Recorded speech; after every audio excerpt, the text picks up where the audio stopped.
Hello, Kevin, and congrats on Nowheresville. Hi, Manny.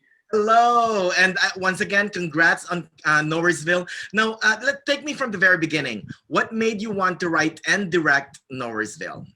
Well, it started out as a short film project that I was going to, I came out from LA and I was going to be here for a few weeks and I decided I was going to make a short film. And it just evolved, and it kept evolving. And before we knew it, we had a feature film and with the help of a lot of people, it actually came to fruition. That's right. That's great to hear. Now, describe Nowheresville to the viewers. Okay, well, Nowheresville is what I call, a coming of middle age story. And, it's about a woman, Patricia, who's, kind of in having a midlife crisis a little bit. She's struggling to survive. And one day her car breaks down in the desert and she stumbles onto a dead body. And she and her friend find almost $1 million in cash. And so from there, they have to make choices that really change their lives. And it makes them question, like, what's really important in life. That's right. Now, older women, like what you said, are your protagonists here. They're like older Thelma and Louise. And They even said that in the movie. Right. Now, talk about I love your main leads. Now, talk about them. Yeah. Okay, so Andrea Youngert used to be the stand-in for Sybil Shepherd on Moonlighting. And we met a long time ago, and I asked her if she would maybe come and read for the movie, and she did. And at that time, it was just going to be a short film. And Barbara Ann Kay had never acted before, but she used to be a radio personality in Boston. And so she has this gregarious kind of nature. She's very Bostonian, as people will see in the movie. And when she first came in, she was going to read for the lead part for Patricia. And I kind of just had this idea that even though Brenda was written completely differently, in the script, she wasn't a Bostonian, that it would work if I just changed a few things around. And so I had her read for the part of Brenda instead, and it just clicked kind of. And so then I did a screen test with both of them together, and it just was kind of, they were sort of the yin and yang for each other. They're very different types of people. And I think that chemistry kind of helped, in the film. And so we rewrote a little bit, to kind of make it work. And that's what you see. Now, you're from Palm Desert, right? You're a local filmmaker. Mm-hmm. Now, most of your cast, are they all local actors? I mean, I even saw our former anchor there, Janet Zapala. Yes, Janet Zapala. It's a big coup for me. I was super happy to have her. She's so sweet. And, everyone says when they see Janet Zapala's part, they're like, is she a real newscaster? People who are outside of the region who don't know her, right? And I say, yeah, of course she is. And they're like, I knew she was. You could just tell. And yeah, in terms of the other actors, they're all local actors for the most part. There were a few people that came from LA, like William Mcnamara, who was in Copycat with Sigourney Weaver, and Chasers with Tom Berenger. Yeah. And of course, Tom Sizemore, everyone knows him, from Saving Private Ryan and Heat and Black Hawk Down and a whole bunch of other stuff. Yeah.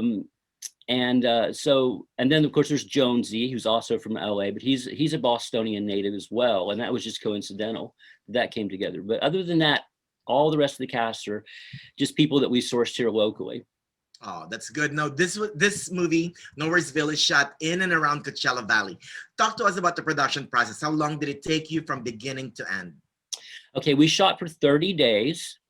And we broke that up, in terms of like over weekends, generally speaking, whenever we could get the crew to come out and, everyone's schedules would kind of, coalesce. But so we had 30 days, but we worked on the film for a little over 2 years, on and off. It would come and go sometimes, we'd have to go out and raise a little bit more money. And, but yeah, over a 2-year period, we put it together, and about 30 days to shoot it. And probably, I would say in all, probably about 3 or 4 months total in post-production. That's right. I saw on your Twitter feed that you just finished it in September. Was that true? Yeah, in September, we finally got everything to come together and was able to, do the online and get the sound mix finished. And, yeah, finally in September, I was able to announce that we actually had finished the thing, because I was really wondering sometimes. So that's what you were doing during the pandemic then? The pandemic, it really came in right at the end, right when I was going into that last little bit of post-production. And I thought it was going to wreck the movie completely because the whole industry shut down. Yeah. And, we couldn't get in any place to do a sound mix or, any ADR or anything like that. So it was really touch and go there for a little while.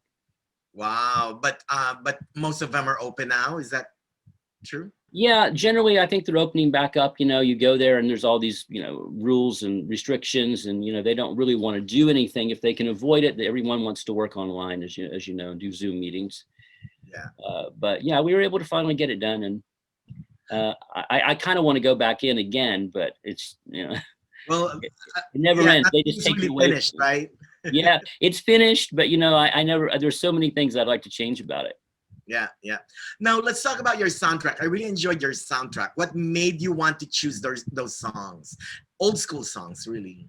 Yeah. Okay. So one of the coolest things that happened in this, we're always looking for these moments of serendipity, and we're trying to make a film, whether it's in the writing process or during production. And this, with the soundtrack, this was really a moment of serendipity because one of my actors came to me and said, how would you like to have, the music from the Platters? So actually, the way she said it to me was, have you ever heard of this band called the Platters? And I said, yeah, I think I've heard of them. And she said, how would you like to have the music for the film? And this was back when it was a short film. And so I said, it's not going to happen. You don't understand. That's like a ton of money. But we were able to do a deal with the people that owned the rights for the music. And they really did us a solid and gave me, the rights for all of the Platters music, essentially. I think we're using 8 songs in there or something. Yeah. And it really, I was lucky because it happened early in the process. So I was able to go back and rewrite the script a little bit, make it fit in, make it make a little bit more sense. And if you notice kind of in the movie, we're kind of using the songs as like these little narrative motifs, to kind of propel the narrative a little bit more. So yeah, but I was super lucky with the Platters music. I mean, honestly, that stuff is timeless. Right, exactly. Now, you mentioned Tom Sizemore before. How was it working with him? All right, I'm really glad you asked this question. So when Tom came on board, I had written this part as a cameo for the preacher. And so it was designed like that, so I knew I wanted kind of a name actor to see if I could get somebody to come on and just do it. And someone suggested Tom Sizemore. And everyone knows, Tom has a little bit of a reputation, in the industry. And they said, okay, so I got him on the phone, and he was the sweetest person right off the bat, super interested in the project. He read the monologue that he had there. It's about a 2-page monologue. And he was really excited about it. And he said, let's do this. We could have a lot of fun with it. And he said, but I want to do it as a country preacher with a Southern accent. And I said, okay, you're from Detroit, but if you want to do it, let's try it. Let's see what we get. So he said he would be, he would come out and he would do it. And everyone kept telling me, don't be surprised if he doesn't show up. The things will change, whatever. You just never can tell. I said, no, I'm not too worried about it. He's going to be here. Don't worry. Well, make a long story short, he showed up. Not only did he come, but he got here the night before, put himself up in a hotel out in Banning, and stayed there and showed up on set. He was an hour early.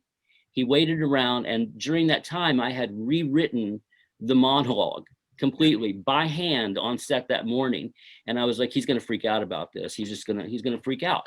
So when he gets to set, after he goes through, hair, makeup and stuff, I take him over my handwritten pages, my scrawl.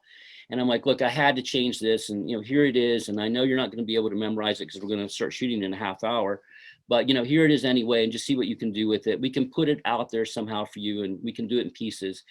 He said, okay, no problem. He looked at the thing. I went away, sent somebody back for him, brought him to set about a half hour later. We get him up there.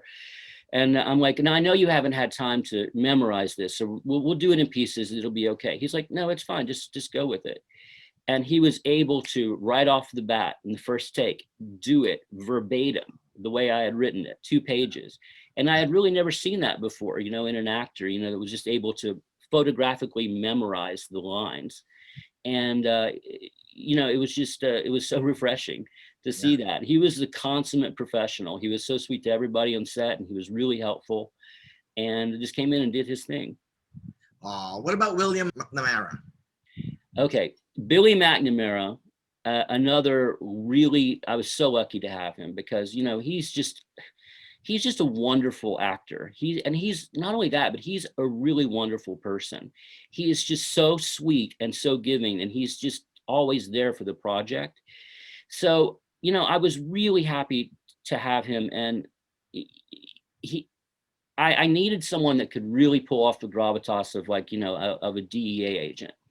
Yeah. And you know, he was just perfect for the part, and I was just really happy that he said yes and came on board. And he had to come out, I mean, he had to, his schedule was such in the film that we couldn't get all of his stuff done in one day because of the multiple locations. So he had to come out from LA like many times, and he did it with a smile on his face. Brought his dog, you know, he does dog rescues, which is great, so he'd always bring his dog, and it was a lot of fun. Oh, now what are your plans for the movie? Are you planning to release this in streaming? Right now, we're doing the festival circuit, and we've submitted to a bunch of festivals. We're waiting to hear back from them for the winter, you know, festival circuit. And we're presenting this year at the American Film Market in Santa Monica. This year, it's going to be online, which is kind of cool. I'm kind of happy that it is. I think the way that normally it works is that, you know, all the distributors come to Santa Monica, and, you know, they literally go to a physical screening, but this year everyone's going to be online. And so we're presenting there for the first time. So I'm really excited about that. Yeah. And we'll see if we hopefully we'll get a distribution deal. Oh, well, good luck on that. And are you working on anything right now besides marketing Nowheresville? Well, actually, I am just starting the pre-production process on what I think is going to be a stop motion animation film. Okay. Yeah, science fiction stop motion animation film. So we'll see how that goes. But check back with me next year. Maybe we'll have something else. And quickly, Kevin, tell us a little history of how you became a filmmaker. Okay, so I went to film school. I have a master's degree in film from Ohio University, and I came out to LA. I won't say the year, but it's a while back. And I started making music videos primarily. And that's primarily what I've done for the past 25 years or so. And, you know, I've made videos for everyone from Sublime to Megadeth, and kind of everything in between there. And so I really never had a chance to do like a narrative film since I left film school, at least. Occasionally some music video stuff with some little narrative scenes in it, but I was always itching to do, you know, a full-on narrative film. Yeah. And so, you know, I just decided to bite the bullet and ended up becoming Nowheresville. Oh, well, good for you. And thank you for shooting in the Valley, and thank you for hiring actors, and of course our Janet Zapala. But next time though, you should hire Talia and Joe from the morning show. Okay, I'll take you up on that. I'm going to tell them that you know, you can negotiate the rate. Great. I'll be their agent. Okay. Well, thank you so much again, Kevin. Good luck on everything, and let us know if you need anything else, okay? Okay, thanks, Manny. Thanks for doing it. I appreciate it. Thanks for having me.